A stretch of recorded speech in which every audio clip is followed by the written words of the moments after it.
M حمزہ ناصر official Islamic channel کو like subscribe کریں۔ بچے کی تربیت کو ماہرین نے 3 حصے میں تقسیم کیا۔ 7 سال۔ پہلے 7 سال بچے کو گود میں اٹھا کے رکھو، دوسرے 7 سال بچے کو غلام بنا کے رکھو، اور تیسرے 7 سال بچے کو دوست بنا کے رکھو۔ پہلے 7 سال بچے کو گود میں اٹھانے کا مطلب یہ ہے کہ وہ تم سے سیکھے، اور ہم تو 3 سال کے بچے کو بھی، آج 2.5 سال کے بچے کو بھی اسکول بھیج دیتے ہیں، مائیں فارغ البال ہونا چاہتی ہیں، لیکن ایسا نہیں ہے۔ یہ ہماری فکری لغزش ہے کہ بچے کو اتنی جلدی اسکول بھیج دیا، اور جب ماں سے سیکھنا تھا تو وہ وقت ضائع کر دیا۔ آج بھی جاپان میں 7-8 سال کا بچہ اسکول جاتا ہے، اور آج بھی کچھ اور ممالک کے اندر بھی انہوں نے یہ طے کر دیا ہے کہ 7 سال سے پہلے بچہ سکول نہ جائے، تو وہ گھر بیٹھ کے سیکھتا ہے۔ یہ اس کی تربیت کا مرحلہ ہے، اس کا یہ مرحلہ یہاں مکمل ہونا چاہیے۔ اس کے بعد جب وہ جائے گا تو اس کے قواعد مضبوط ہو چکیں گے اور وہاں جا کے سیکھے گا۔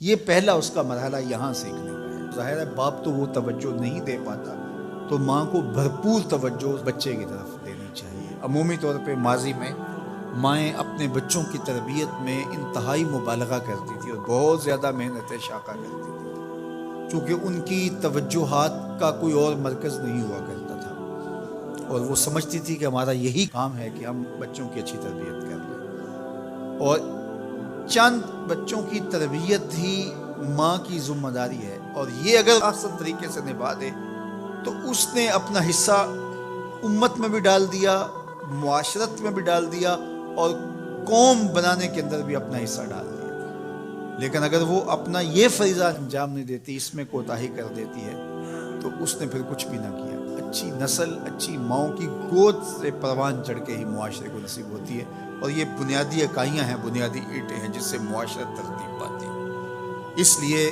یہ ماؤں کی ذمہ داری ہے۔ اور دوسرے 7 سال جو ہے وہ غلام بنا کے رکھو، مطلب کیا کہ ان پر احکام نافذ کرو۔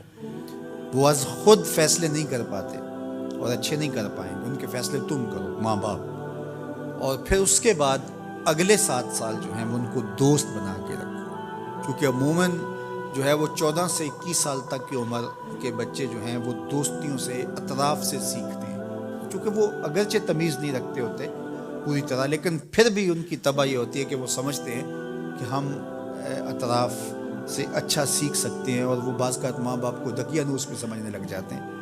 تو اس وقت ماں باپ تھوڑی سی حکمت کے ساتھ ان کی دوستیوں پہ غور کریں کہ ان کی دوستیاں غلط لوگوں سے نہ ہوں۔ میرے اور آپ کے آقا مولا نے ارشاد فرمایا، المرء علی دین خلیلہ فلینظر احدکم من یخالل۔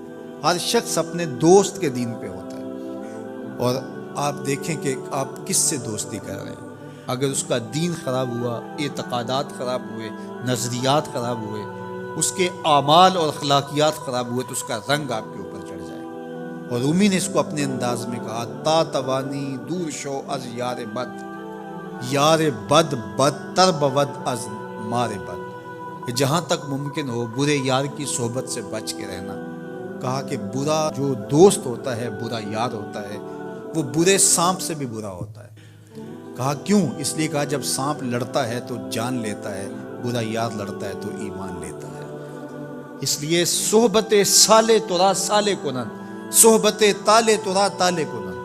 اچھے شخص کی صحبت تجھے نیک بنا دے گی، برے شخص کی صحبت تجھے برا بنا دے گی۔ شیخ سعدی فرماتے ہیں، میں حمام میں گیا تو وہاں کسی نے مٹی رکھی تھی، تو میں نے اس کو اٹھایا تو اس سے مہک آ رہی تھی، میں مست ہونے لگا اس کی دل آویز خوشبو سے۔ تو میں نے اس کو کہا کہ تو مٹی ہے، عنبر ہے، موتیا ہے، نسرین ہے، نسترن ہے، کیا ہے تو؟ تیری دل آویز مہک سے مشام ہستی مہکے چلے جا رہے ہیں، اور ہے تو مٹی، تو کیا ہے تو؟